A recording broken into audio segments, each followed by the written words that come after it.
What did we do and why did we do it? So in essence, back in 2018, Council undertook a community survey to get a sense of how the community feels about services and facilities. I'm talking about roads, rates and rubbish. So one of the primary aims of this survey was in 2020, was to update that, to see where you've moved over the 2 years. But we wanted to go further. So what we wanted to do was insert some open-ended questions into the survey and find out from residents how they're feeling about the community, what their priorities are for the future. We also wanted to check, like I say, the roads, rates and rubbish, satisfaction. But again, we want to go deeper than that. We want to understand the drivers. There are lots and lots of services and facilities that council offers, but which ones are truly driving satisfaction amongst the community members? We also want to understand how the community feels about contacting council, how that has worked for them. And then finally, and probably very timely, we added some questions in 2020 about community resilience so that you have a benchmark on where the community is in terms of resilience and where it's going. So how do we do the research? It was a telephone survey to 604 residents. Telephone is still the way to reach most and the most representative sample of respondents. And I say that because you can use multiple sample sources.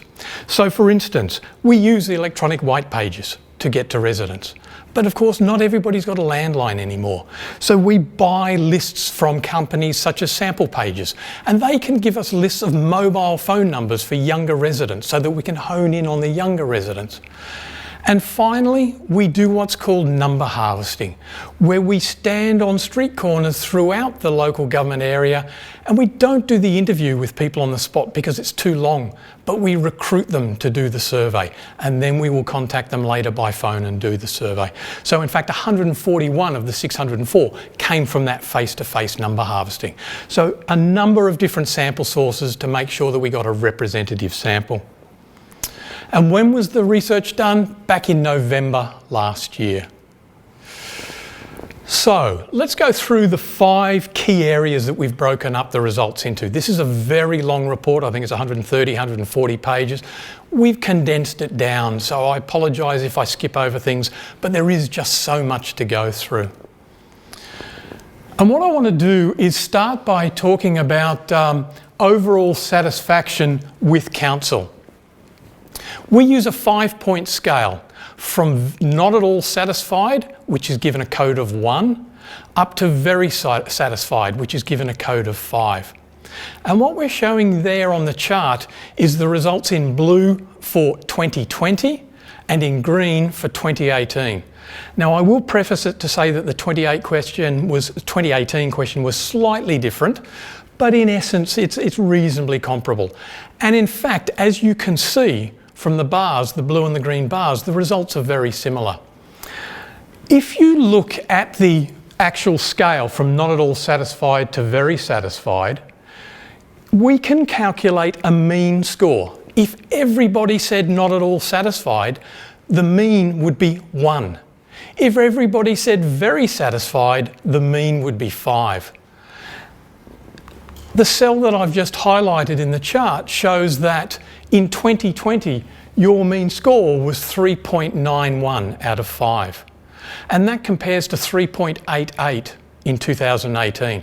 Again, question was slightly different, but you can see very similar results.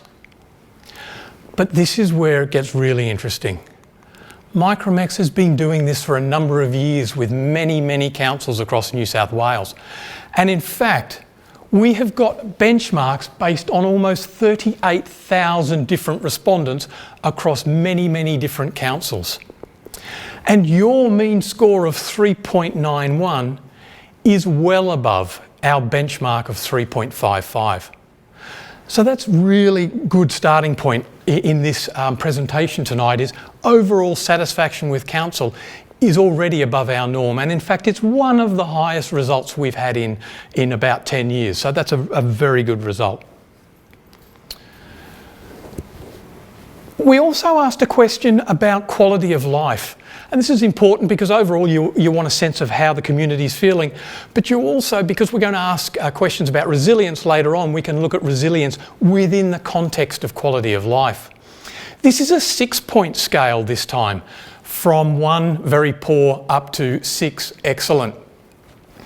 And what we're doing here in the deep blue is showing you the 2020 result, but in the light blue score is actually the 2019 result. And 2019 was when we did a survey for you using the exact same question as part of a social wellbeing survey. And if you look at the cell that I've just highlighted in purple, you can see even at the end towards the end of last year, when we were 7-8 months into COVID, overall quality of life was 5.22 out of 6. Whereas back in 2019, pre-COVID, it was 5.14. So it's not significantly increased, but it is up on 2019, which isn't a bad result given COVID and so on and so forth. And again, we have a norm. This time only based on almost 7,000 respondents, but our norm is 4.9 out of 6, and your score of 5.22 is well above norm. So again, you can see that generally speaking, you have got a satisfied, your community is engaged and has a good quality of life. So that's a very good starting point as well.